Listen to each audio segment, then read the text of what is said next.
Hi buddies, ఈరోజు వచ్చేసి నేను మీ ముందుకు రావడానికి రీజన్ ఏంటంటే, మనం సీలింగ్ ఫ్యాన్ ఉంటుంది కదా ఇంట్లో డైలీ యూస్ చేసే సీలింగ్ ఫ్యాన్. ఆ సీలింగ్ ఫ్యాన్కి వచ్చేసి ఫేసివ్, న్యూట్రల్ ఆర్ ఎర్తింగ్ ఉంటుంది అనమాట. ఎర్తింగ్ మాత్రం అందరూ వదిలేస్తూ ఉంటారు, కానీ ఎర్తింగ్ కూడా మన బాడీ ఖచ్చితంగా ఎర్తింగ్ తీసుకుంటే సేఫ్ అనమాట.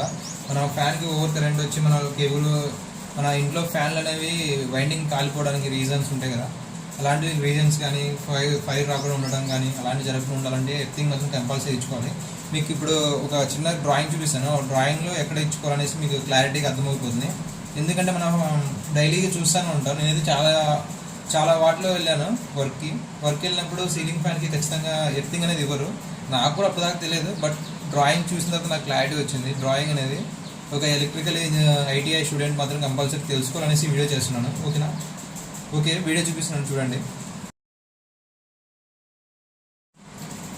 ఇప్పుడు మీరు డ్రాయింగ్ అనేది చూసారు కదండి. డ్రాయింగ్లో మీకు ఏమైనా డౌట్స్ ఉంటే మాత్రం కింద కామెంట్ బాక్స్లో మీరు కామెంట్ చేయండి. మనం దాని గురించి ఇంకా అప్డేట్ చేయడానికి ట్రై చేస్తాను. Maximum ITI students or diploma students electrical మాత్రం కంపల్సరీ మనం బేసిక్స్ అనేది తెలుసుకోవాలి. సీలింగ్ ఫ్యాన్కి అనేది ఎర్తింగ్ ఇస్తారా ఎవరైనా క్వశ్చన్ అడిగితే మాత్రం మనం క్లారిటీగా అంటే మనకంటూ క్లారిటీ ఉండాలేసి ఈ వీడియో చేస్తున్నాను. ఓకేనా? మీకు ఇలాంటిది ఇంకా ఏమైనా కావాలంటే మాత్రం లైక్ అండ్ ఫాలో కొట్టండి. మనం కొత్తగా ట్రై చేస్తున్నాం. మనకు మోటివేషన్ బట్టే మనం